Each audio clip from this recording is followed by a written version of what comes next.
101. They used to use urine to tan animal skins, so families used to all pee in a pot, and then once a day it was taken and sold to the tannery. If you had to do this to survive, you were piss poor. But worse than that were the really poor folk who couldn't even afford to buy a pot. They didn't have a pot to piss in and were the lowest of the low.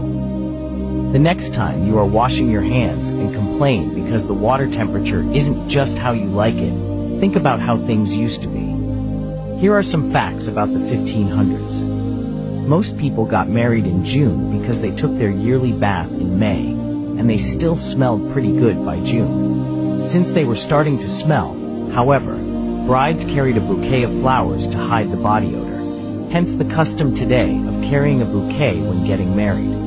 Baths consisted of a big tub filled with hot water. The man of the house had the privilege of the nice clean water, then all the other sons and men, then the women, and finally the children. Last of all, the babies. By then the water was so dirty you could actually lose someone in it. Hence the saying, don't throw the baby out with the bath water.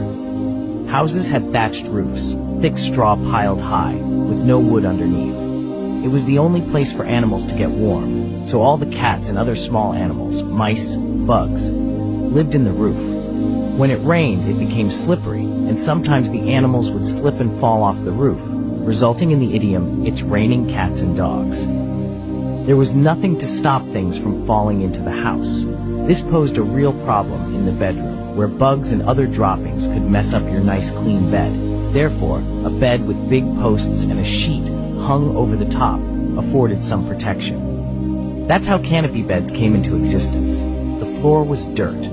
Only the wealthy had something other than dirt, leading folks to coin the phrase, dirt poor. The wealthy had slate floors that would get slippery in the winter when wet, so they spread thresh, straw on floor to help keep their footing. As the winter wore on, they added more thresh until, when you opened the door, it would all start slipping outside. A piece of wood was placed in the entranceway, subsequently creating a threshold.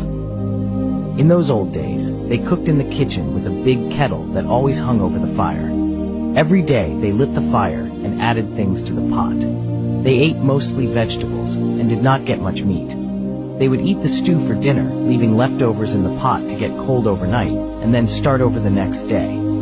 Sometimes stew had food in it that had been there for quite a while, and thus the rhyme, peas porridge hot, peas porridge cold, peas porridge in the pot 9 days old.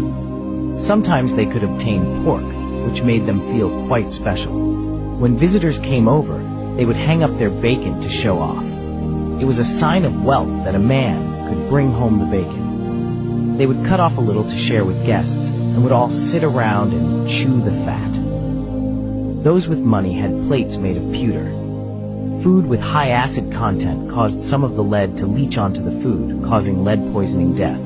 This happened most often with tomatoes, so for the next 400 years or so, tomatoes were considered poisonous. Bread was divided according to status. Workers got the burnt bottom of the loaf, the family got the middle, and guests got the top, or the upper crust. Lead cups were used to drink ale or whiskey. The combination would sometimes knock the imbibers out for a couple of days. Someone walking along the road would take them for dead and prepare them for burial. They were laid out on the kitchen table for a couple of days, and the family would gather around and eat and drink and wait and see if they would wake up, creating the custom of holding a wake. England is old and small, and the local folks started running out of places to bury people. So they would dig up coffins and would take the bones to a bone house and reuse the grave. When reopening these coffins, 1 out of 25 coffins were found to have scratch marks on the inside, and they realized they had been burying people alive, so they would tie a string on the wrist of the corpse, lead it through the coffin and up through the ground and tie it to a bell. Someone would have to sit out in the graveyard all night, the graveyard shift, to listen for the bell. Thus someone could be saved by the bell or was considered a dead ringer. And that's the truth.